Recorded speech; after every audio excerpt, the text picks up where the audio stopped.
Good afternoon, everyone, and welcome to Edgewater Health, an hour of power, bringing awareness to mental health. My name is LaTanya Woodson. I am the Director of Community Health Education.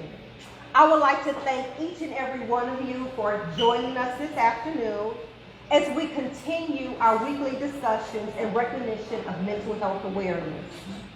On to our program. This afternoon, we will be receiving information and discussing depression and suicide prevention. Our presenter for this afternoon is Edgewater Health's very own Dr. Howard. Dr. Howard is the Behavioral Medicine Medical Director at Edgewater Health. She has been practicing in Northwest Indiana for 30 years in various settings, including private practice, residential treatment, inpatient and outpatient psychiatric facilities. Dr. Howard is a board certified in adult, child, and adolescent psychiatry. Won't you please help me welcome to the podium, Dr. Howard. Thank you, Latanya.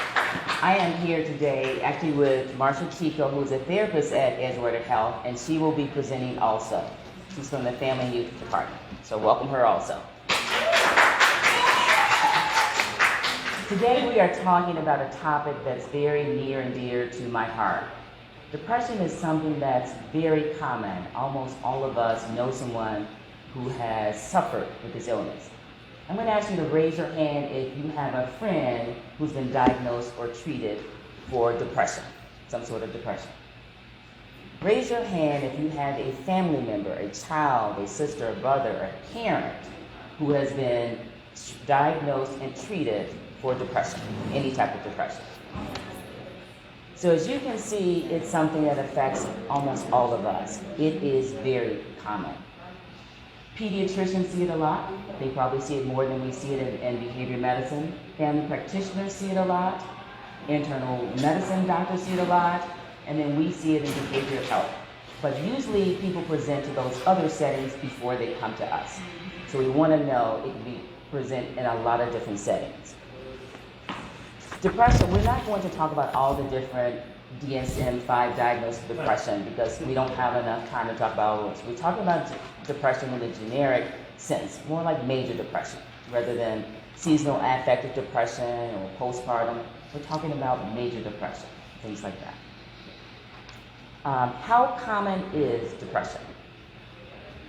So I'm going to show you that one. So we know it's pretty common. I just wanted to show you this slide to show you 16% of people will be affected by at least one episode of depression in their lifetime. That's everybody, not those diagnosed with mental illness. Any one of us, 16% will be affected by one episode of depression in their lifetime. Depression is more common in women. So you see more women diagnosed with depressive symptoms than men. But it is common in men too. The sad part of this is that 80% of people will never receive treatment for depression. They will never present any place to get treatment. They will never let anyone know what symptoms they have. 80%. That is a very, very high number. When we look at ethnic groups, what group, and you can't see it, which is good, what ethnic group do you think has the highest percentage of depression? African Americans. Low income African Americans, to be more specific. What about the second? Actually, I think we're equal. They're fairly equal. A lot of studies say they're equal or a little bit, they're kind of neck and neck or a little bit behind. That's right. Those are the two major groups that have high rates of depression. And what you see here is if you present for treatment, 60 to 80% of people can get better. So if you just get in and let someone know what's going on, you actually have a great chance of improving. But you have to present to someone who can treat you. This slide, I just want to show you that I'm not going to talk a lot about teens because Ms. Chico is going to talk about children and teenagers, but 1 in 8 teenagers is affected by depression. So we have some kids with us today, some teenagers, 1 in 8. That is very, very high. 20% of women who have babies suffer from depression after the birth of a baby. Postpartum depression, it is very real. And the thing that's worrisome about postpartum depression is not only you have to be caring for a child, but what's common with postpartum depression is psychosis. So not only are they depressed, but they often will have strange feelings about their babies, delusions about their babies, things that keep them from caring for the babies. Women with postpartum depression sometimes think the baby is not their baby, or the baby is some kind of demon, has fear. So that's a very dangerous condition. You've heard about people who have committed suicide and done strange things after they delivered babies. So we really have to be looking for this group. And if you have one episode, having a baby and having postpartum depression, you're at risk for having another one. So you definitely want to be checked out. Definitely want to be checked out. Let's see. So it's very, very common. So if it's so common, why don't people receive treatment? And one of the handouts is over there. Let me see if I can get to it. We have a handout that says myths and facts about depression. So we want to look at why people don't get treatment. So some of the main reasons is this, if you look at the handout. Number one, people think depression isn't real. If you've heard that before, raise your hand. That depression isn't real. It's not something that really exists. It's all in your head. Some people even say that it's a laziness, that if you just get up and do something, you will be better. All you have to do is just get up. You say, I can't get out of bed, just get up. You got a job, you need to get up. But it's not that easy. If it were, people wouldn't be suffering from this. Depression will get better by itself. How many people have heard that? All you have to do is just wait it out. Is that true? Most people, I'm going to say 99% of people with depression, it's not just going to go away. There are a small percentage of people who will get better by waiting it out, but that's a very, very small percentage of people. Most people need some sort of treatment. So it's not going to just go away. Can children get depression? Yes. They can get depression, they get depression a lot. And as Ms. Chico will tell you a little bit about that, often we don't know they have depression because we're looking for them to look like adults look with depression. And they don't necessarily look like their parents look. Another myth, depression only happens if something bad happens to you. Is that true? Some of us are genetically predisposed to depression. Our mothers had it, our grandmothers had it, our fathers had it, and we have that genetic loading for depression, and we might get it, even though our life seems to be going okay, we can still get it because we have a genetic predisposition for that. Of course, things happening in our lives, like bad things, a divorce, a major illness, that can lead to a major depression or to depressive episode. So yes, that can lead to it, but it doesn't have to. If you can't get over depression, you're weak. Has anyone ever heard that? That it's a weakness. Only weak people get depressed. And you probably hear that a lot. If we talk about males and females, I'm going to say with males especially, and that's one of the reasons that men don't seek treatment. They think it's a weakness, that if I'm going in, something's got to be wrong, and I'm not going to be, especially Hispanic men, that's something you don't go in and say there's something wrong. So, a weakness, and that's not true. It has nothing to do with being weak or strong. You can just get it. Another myth is only people who are very depressed or think about suicide need medication. Do you think that's true? There are lots of people who have depressive symptoms that are not suicidal, but their lives are not as functional as it could be if they didn't take medication. So often, if we take medication, we can improve our quality of life, even if we don't have suicidal thoughts. But if you have suicidal thoughts, should you be taking medication? A lot of the times, not all the time, a lot of the times, yes. And we're going to talk about suicide a little bit. But those are there are a lot of myths, especially depends on what ethnic group you're from, but a lot of myths out there about depression. just like about a lot of mental illness. The next thing is, so depression is common. Depression, obviously we have lots of myths about it. So what is depression? What is depression? We look at depression in a number of ways. We look at the emotional symptoms that come along with depression. We look at the physical symptoms that come along with depression. We can look at thoughts and behavior. So what are some emotions people feel when they're depressed? Everybody want to say? Sadness. And everybody says, if I'm sad, am I depressed? Is it the same thing? No.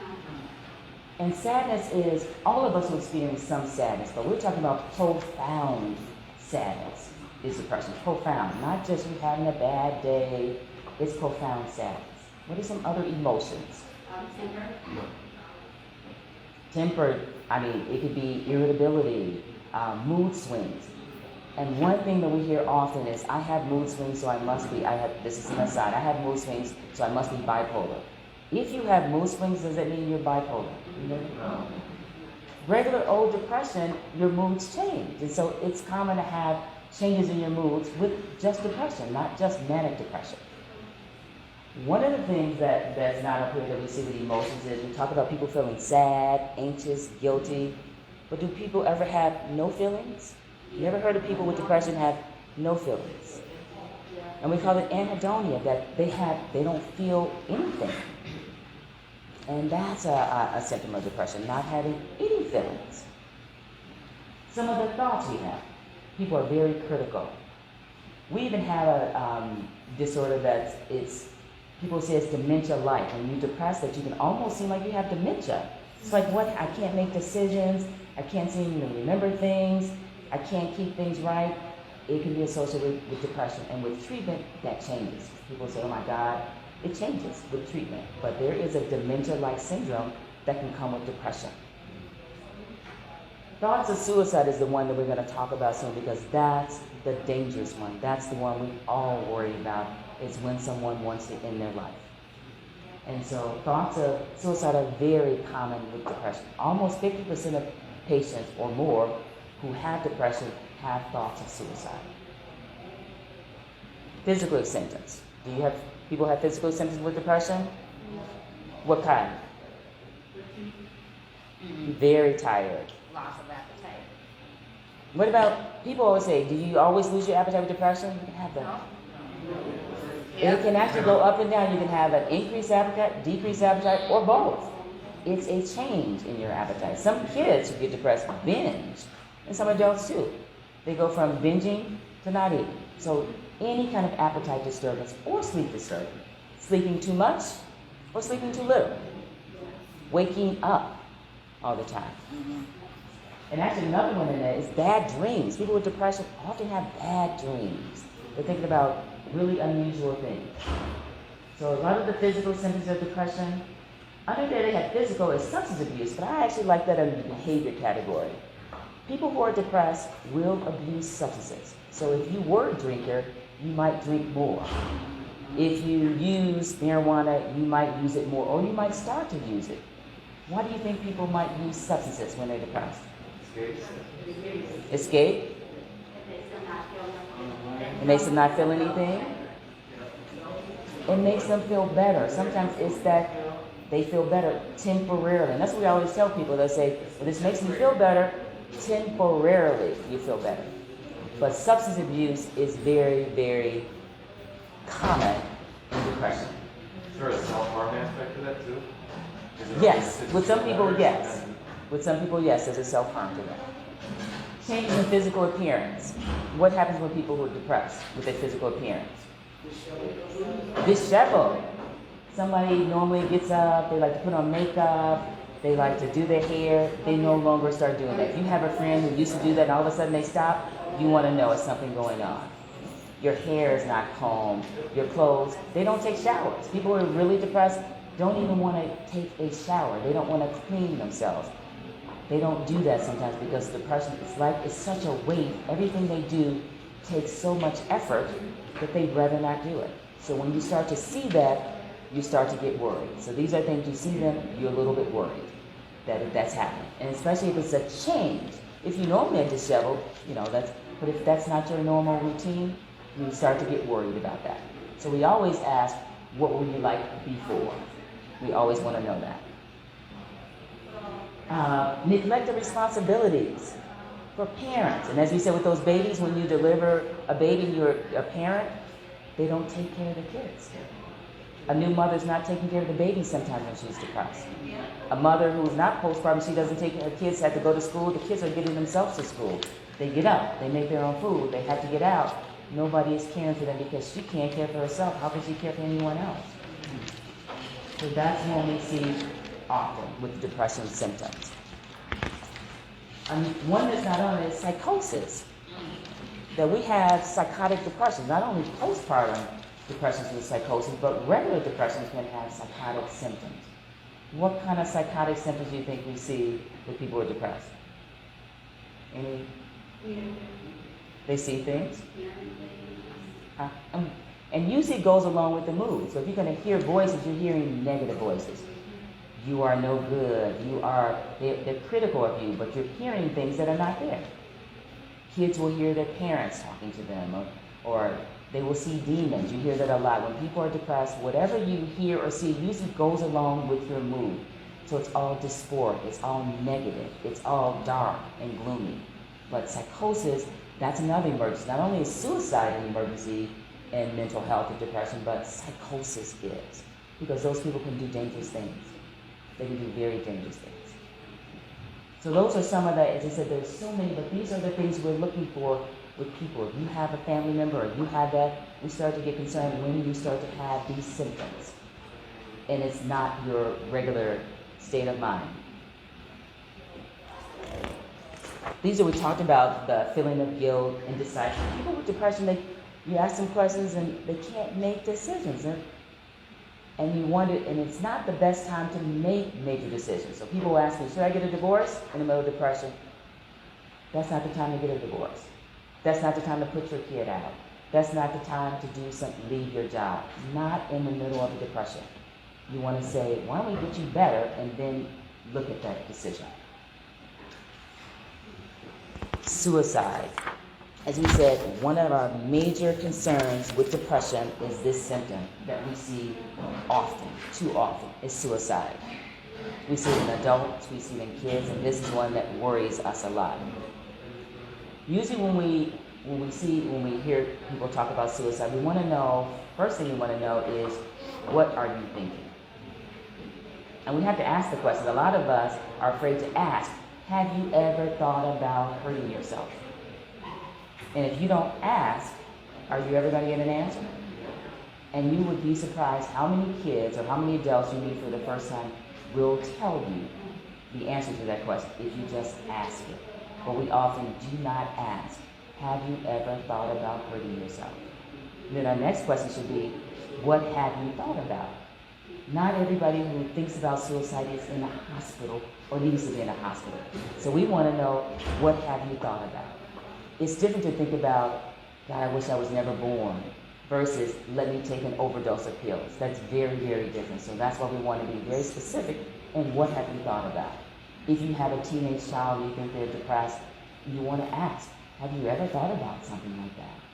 Somebody asking you about suicide does not make you suicidal. They don't give you that thought. And some of us believe that if you say that, they're going to start thinking about it. That's not true. If it's there, it's there. And so we want to ask about suicide. And then we want to ask, have you ever done anything in the past? People who attempt suicide usually don't attempt once. It's multiple. So we want to know, have you done it before? And then what's my next question? If you tell me you've done it before, what I want to know? How recent? And what else? What did you do? I always tell this funny story because it happened a long time ago when I was in training, so that's a long, long time ago. So I can tell people this. I had a patient who said he wanted to commit suicide, and I said, what did you do? He said, I walked into the lake. So I'm from Chicago, so I said, you walked into the lake. So I said, what happened? He said, it was cold. I turned around and walked out. So you want to look at how serious it is. So I have to look at, so him, when I'm looking at my scale of, do I need to be worried about him at this minute and get him in a hospital, or can I work with him and work with those thoughts? So that when I say I can work with him, I don't have to put him in a hospital. Because you want to know, what do they do? What are they thinking about? The common things that people do, I mean, we worry about guns, lethal. Men tend to use means when they attempt suicide, guns. They're more violent with things. Like women are, what do you think women do? Pills. Pills. Yes, pills. And so we want to know what's in the house, especially if you have teenagers. Ms. Chico will talk about what's in your house. If you have a gun in your house and you're depressed, probably not a good idea to have a gun in the house. So we want to know what you do.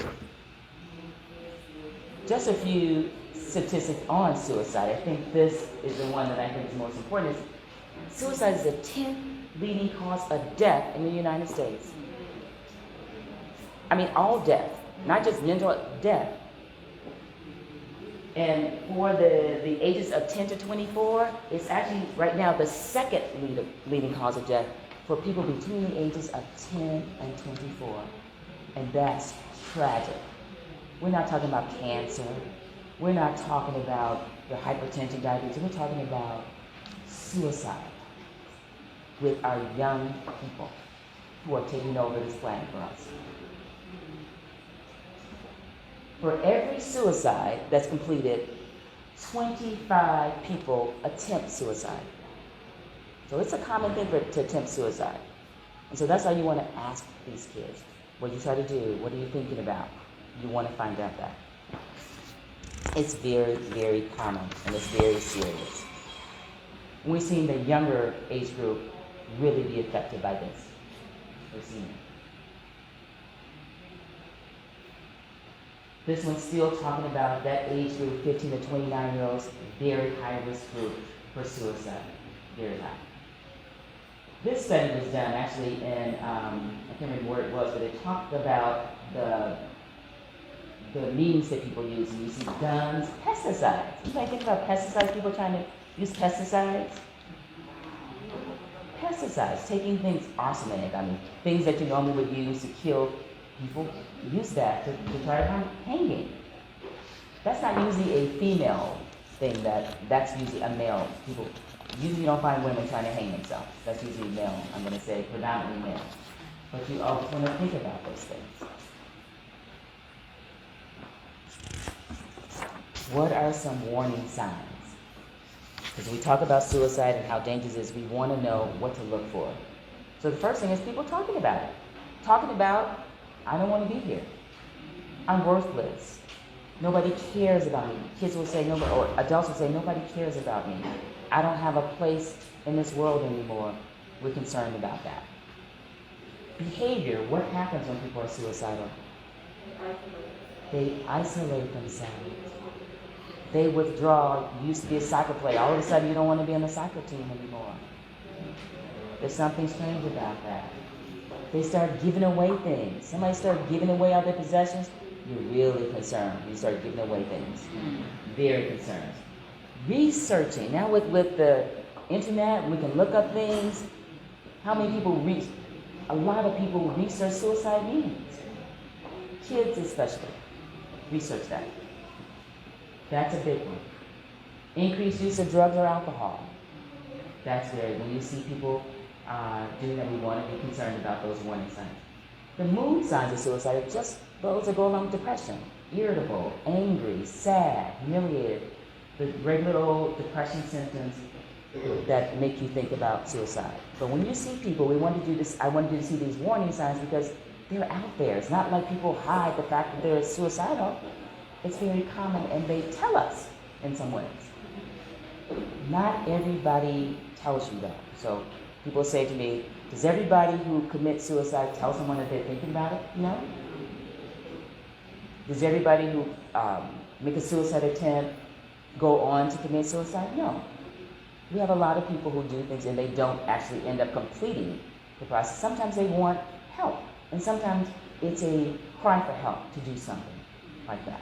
And that's why I ask kids and adults, when they do something, did you do it by yourself or was somebody with you? Why is that important? If somebody was with you, I'm trying to kill myself and somebody's with me. Is that a safer way, or I'm more concerned if I'm by myself? When I'm by myself, Actually, I'm more worried about somebody who's doing it by themselves. When you're doing it with someone, you're asking for help. You're saying, you know, I want to have some safety. But when you're by yourself, I'm more concerned about people who are by themselves and they try things where they can't be found, or they can't get any help. Those are more dangerous. So we're always looking at how dangerous is an attempt, how dangerous is a thought. That's the most important thing, how dangerous.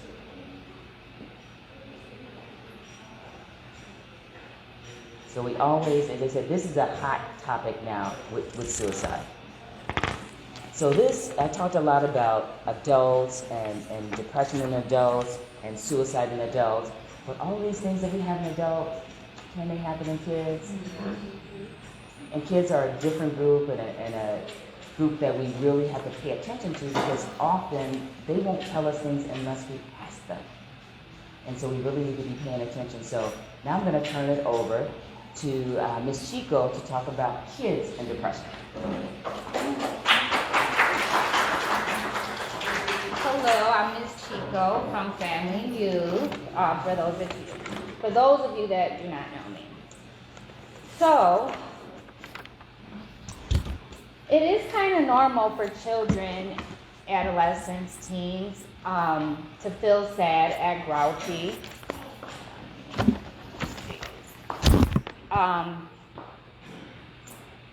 So their emotions are all over the place. However, sometimes we know that teenagers go through these things, but it may just be depression, you know. So therefore, when you have kids, you have to really observe them when they start acting different, because you don't know if they're just going through a hormone stage or if they're really going through it. Maybe someone's bullying them, maybe, you know. Okay, so as Dr. Howard asserted before, depression is a mental disorder characterized by a prolonged unhappiness, irritability, accompanied by a constellation of somatic and cognitive signs of symptoms such as fatigue, sleep problems, eating disturbances, and more. It's a disorder that is in the brain. Early onset depression in children can lead to school failure, alcohol, or other drug use, and even suicide. But it is treatable. There are many areas of depression, and one is seasonal depression. And I bring that up because I go through that sometimes. I absolutely hate the winter. I hate it. And then once the spring comes, it's like, yes, I'm alive again. But my mom always said we need the winter so we could appreciate the spring and the summer, you know? So, okay, but clinical depression, that's when children, they go through things, but it's like beyond sadness. It's more than having a bad day or coping with maybe loss or a pet. It's more like they can't snap out of it. Okay, so I did throw a little bit of statistics in here, and it says as many as 1 in every 33 children and 1 in 8 adolescents may have depression. 2/3 of children with mental health problems do not get the help they need. Suicide is the third leading cause of death for 15 to 24-year-olds and the 6th leading cause for 5 to 15-year-olds. Okay.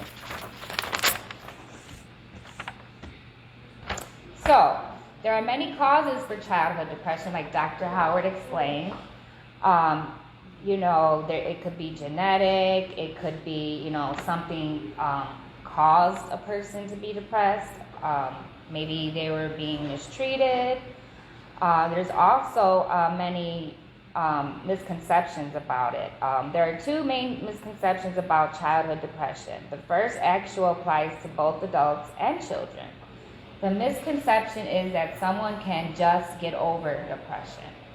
And that's what you were explaining, right? So, clinical depression is more than just feeling blue. Everyone can feel down from time to time. This is due to stress or unhappiness with some aspect of their life. While depression may appear similar to these down moods, It is much more persuasive and can be life-threatening. Clinical depression also is not triggered by a single event in a person's life.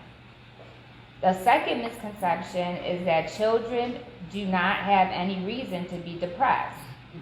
Children are viewed as carefree. It's like a carefree period in their life. Adults forget that children are essentially powerless, have no control over their lives. Children also have to deal with their peers, school life, any pressures, expectations of their parents, and social media. You know, that also causes depression because the kids or adolescents or teens are now comparing themselves to others that have money, that have all this stuff, you know. So, you know, that really affects. I think that it even affects adults too. I'm like, man, that's a big house. I want a house like that. So, what are signs of depression in children? So, as Dr. Howard said, like for adults, well, you know, behavioral problems at school for children, changes in eating. So, yeah, you could either eat too much or you're not hungry at all. Sleeping habits, sleeping all day. Lack of interest in things. Just feeling sad for no reason. Mood changes, irritability. So, the earliest age a child can be diagnosed with depression. So, data has shown that the existence of clinically significant depression during early childhood can be as young as 3 years old. Wow. Yes, that's a lot. Yeah. So, by doing such research, professionals are able to distinguish depression from early onset disorders during the preschool period. The following are the most common risk factors for major depression. Family history depression, especially if the parent experienced depression as a child or adolescent. Excessive stress, abuse, neglect. How can I help my child if they're depressed? Well, if possible, take your child to the side, to another room, and calm them down and listen. Listen to them. Try not to be judgmental because that's what they're scared of. They're scared that you're going to get mad and, you know, and parents do sometimes. They, you know, I mean, I've done it with my daughter. I was like, what? So, you know, sometimes things would just, they're scared to tell us stuff too. So, okay. So take them into a room. Let your child know that you're willing to listen and talk to them. Watch your tone. Try not to come off as being judgmental, as I said. And basically what then happens is if you don't talk to your child is going to have all those feelings bottled up inside. So what's going to happen? They're going to either have a meltdown or like a breakdown. Okay. So depression in children under 6, there's up to 3% of children and 8% of adolescents in the U.S. that have depression. The condition is significantly more common in boys. Yeah, so it is, I mean, for the kids, yeah. But in boys under 10. But by the age of 16, girls have a greater incidence of depression. And you know what? That could be due to like hormones too. Birth control, you know, there are hormones known to be in birth control pills. So how does childhood depression affect the brain?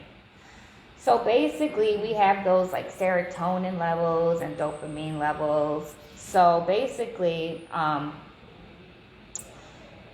children who have suffered from depression in their preschool years had lower volumes of the gray matter mass that's in the brain. I don't want to go in too deep with all that anatomy stuff, but which contains the neural connections through which cells connect, the cortex, etc. Anyway, this is what you do. if you feel like you're depressed and you don't feel like there's a reason, usually it's like a lack of vitamin D. It can be a lack of vitamin D. So basically an intervention for that would be to take vitamin D, or even to like be in the sun for 20 minutes because our body absorbs vitamin D. So I've been very low on vitamin D before. A lot of people in the Midwest, actually. Yeah. Most of us are Yeah. tested in the There's Midwest. the seasonal depression, right? Yeah, see? No vitamin D. Yeah. So, okay, but of course, so girls are almost twice as likely to be diagnosed with depression, but it can occur at any age. Treatment for depression, for children, adolescents, teens, etc. Psychotherapy.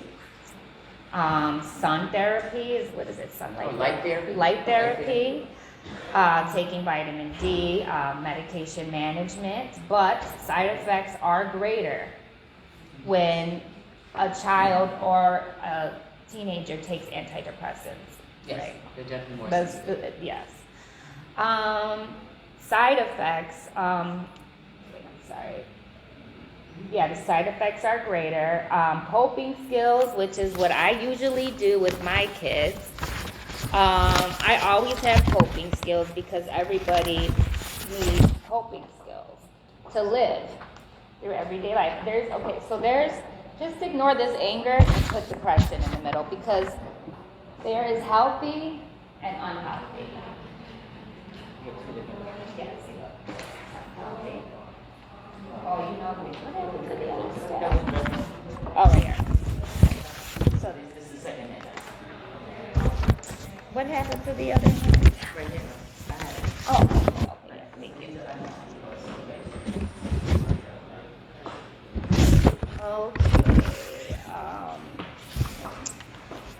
Okay, and then it's good, so basically these are coping skills. They could be for anxiety, anger, depression, and of course there's more. I give the unhealthy ones because a lot of people, I could see some unhealthy ones, I do. So I like to keep the unhealthy ones. I like to give them both. But also, what does your teen like to do? Sports. I know that's like considered exercising. So, by doing that, it relieves a lot of stress, right? So, Why don't you show them a slide with that one too? huh? We'll show it on the Just slide. like, okay. And let's see. So basically having a more positive and relaxed feeling about things that we cannot control. Letting, our higher power handle situations sometimes. Everyone's got a different higher power, but sometimes that helps too.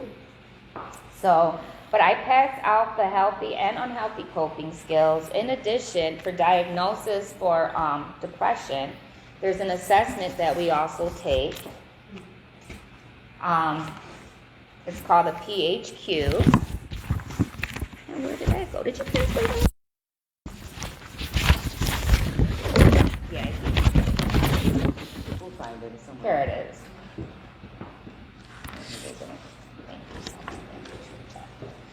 So that is the PHQ assessment.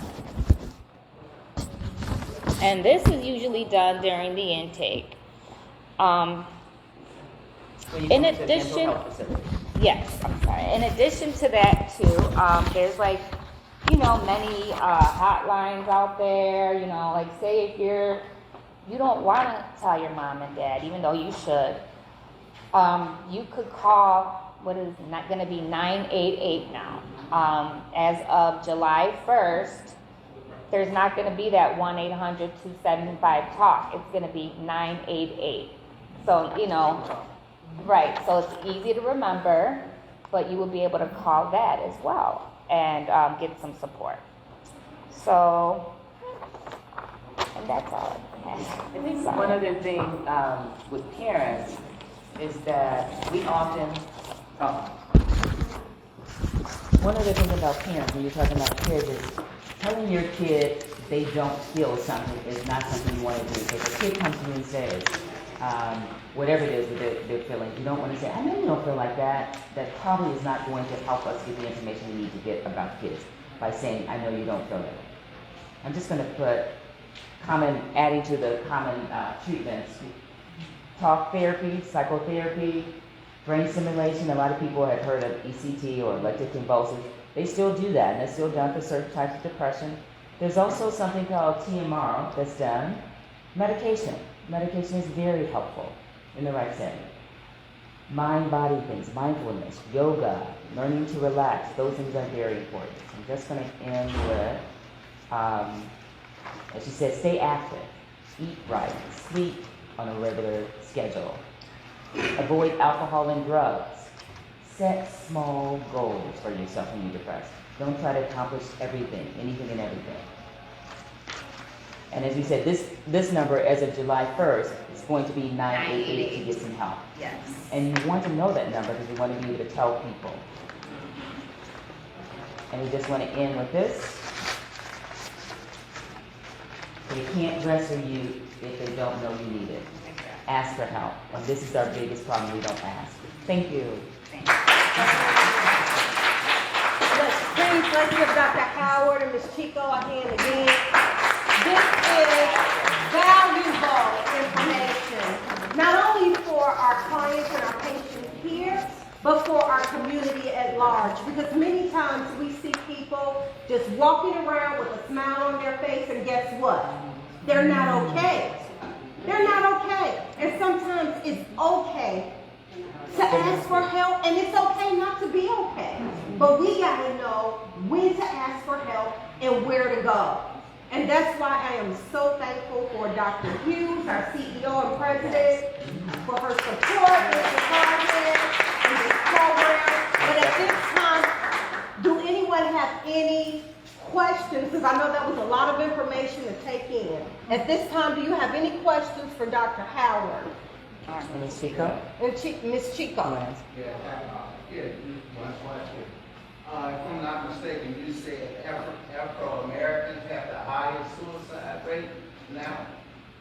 The highest suicide, they have actually not the highest suicide rate. I have to look at that one. Because I didn't look at, they have a high rate, but I don't know the highest. Probably so. Okay, because what I was thinking, I heard years ago, African Americans didn't really have a high suicide rate. So I'm wondering, has there been any studies? Why is it now that the rate is so high from previous years? I think, and as I said, I don't have a slide that shows the rate right now. We just talked about as far as ethnic groups and needing help. But the rates right now, how has it changed? I mean, look at society. I mean, we have a lot more, the pandemic, we have a lot of things going on that have increased the rates of suicide in every group. In every group. So I don't know specifically if it's, I have to look at that number. Anyone else? Yes. Echo what Dr. Howard just said, because I think it has to do a lot with this era, this time, this pandemic. And then I think also with lack of what the children are experiencing in school. They don't have those activities like they used to.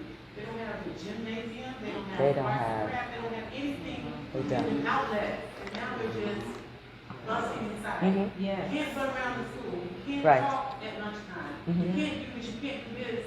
While in elementary school, so therefore It's going someplace. They're showing different signs that might be, impede to other things. Something maybe being dormant all the time. And not only that they can't do things, but look at social media and what's happening. The bullying is so bad. You can now do something to someone and they don't really know who you are. You don't have to see. I don't have to see you to attack you, and everybody else sees. And that is, oh my God, that is such a major problem for the children. Attacking through social media. This is just a statement wanted to share. Doc, you might be glad to know that here in Gary, our Gary Community School Corporation, we have implemented SEL, social and emotional learning programs. They do mindfulness exercises every day, even when they get on the bus. They have the extracurricular activities, they have the arts and crafts, and all of those things that are helping to grapple with the impact of the pandemic. It's specifically Uh-huh. dollars earmarked to address the social and emotional impact of the pandemic. Good. Oh my God, that's great. We all need that. Yes?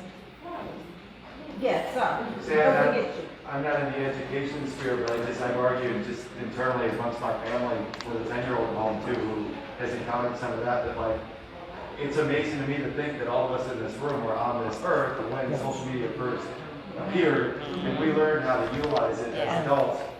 Like, I mean, I will argue to the death that 10-year-old kids, there should be a class in middle school that prepares them for that. And that's just from the It's depression a and whole bullying community standpoint. of its own. It You can really post is. something at 16 that prevents you from getting a job in your That's 30s Yeah. now. You know, The it's pictures. How many teenage girls have had posting pictures, Yes. giving somebody a picture of Yes. yourself, and they then expose it to everyone? It's major. But the question I wanted to ask was more pertaining to parents' role in finding help for the kids. I mean, how, I suppose it's hard to quantify something that actually hasn't been diagnosed, that parents that are in denial about like their kids, like, oh, there's nothing wrong, kind of thing, right? I mean, that's got to be a massive. That's major. Especially like I It's come from major. a white community in the city where like you tell It's somebody major. that their kid is acting out and there's something wrong with the teacher for bringing it to their attention. You know? Usually it's going to come from the teacher. When you have parents who are in denial, the teacher will finally get to the point where they say, there's something not right about the child, can you get them evaluated? Yeah. That's usually how we get those kids when the parents won't bring them in. It's the school, if it's that severe, the school will say, I think you need to have them looked at. Yeah, okay. There was one other person in the back. Yes. Hi. So, as a recipient of depression in my childhood, I would say in my household, therapy was not promoted. It was more stigmatized. And my Yes. mother, she was not in denial. She was just dismissive to the fact that I had depression. So although my family and friends, they can kind of identify it, it was just more, oh, she's lashing out. She's going through her normal teenage phase, but also I was suffering from depression. So as I grew older, and I think that's kind of what prompted me to actually pursue a career therapy, because I can relate more so than just from the material, the content that I taught from the book, but also my experience. So it has a lot to do with upbringing and, you know, Okay. I think in my undergrad, Afro-American psychology, it did state that in the African-American household is predominantly ran by women, right? So if you think about it, just all of the obligations that the mother has when she's running the household, she has to have kids, she doesn't really have to find designated to kind of, you know, treat those issues. It's definitely, we have to look at our families and parents, what parents think about depression. If you don't think it exists, you're not going to take your child to get treatment. And we had one more. No, actually, I got an observation and a question.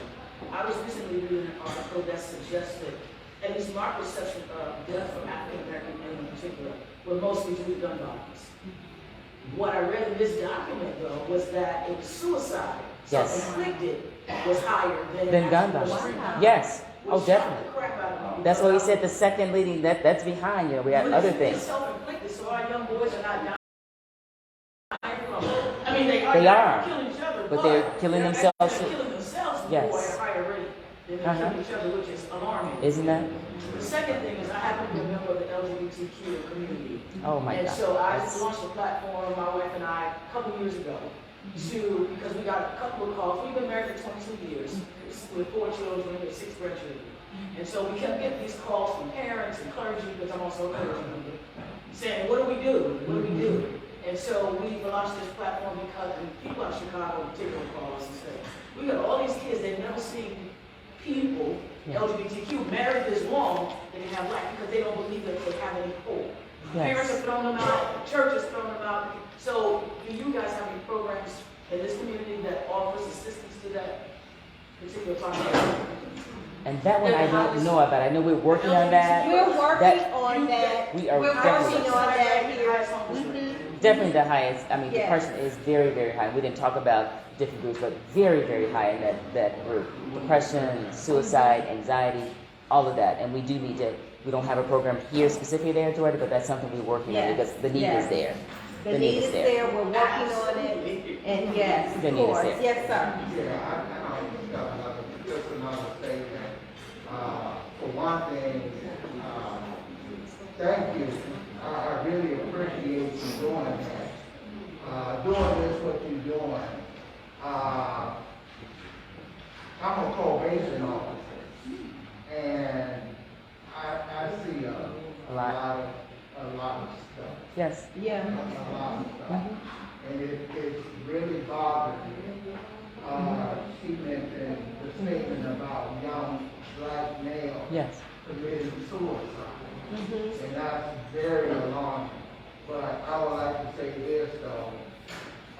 It is good that we are talking about Yes. this because as Afro-Americans, like you said, it was taboo Yeah. to say, oh, there's something wrong with me. Or I need to go see a therapist. You know, that was Yeah, you didn't do that. And we're taking away that stigma. We're taking away the sting. And I know an hour is not a lot. I know. This is something that we need.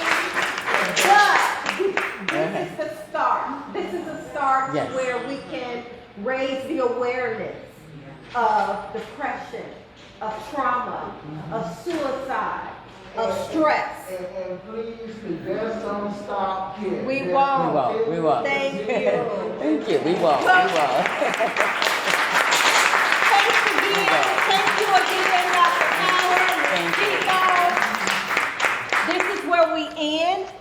Again, I would like to thank you all for coming. I would like to thank everyone that's in our social media audience. But I also would like to give a special thank you to Chelsea Whittington and to Amber C. Witt. Thank you so much for your support and for coming here. Thank you to our staff. Thank you to Edgewater, and again, thank you to Dr. Hughes, our CEO, that know the importance and saw the need that we have this in honor of Mental Health Awareness Month. If you have a moment, everyone, if you could go upstairs and you can take a moment to look at our exhibit, but also I would like for you to take a moment to complete our post-survey. That post-survey will give us information on what other programs, as you were mentioning, that we need to address and we need to have here at Edgewater Health. So again, my name is LaTanya Woodson. Please feel free to find out more information about Edgewater Health at edgewaterhealth.org on our website. Thank you again for coming.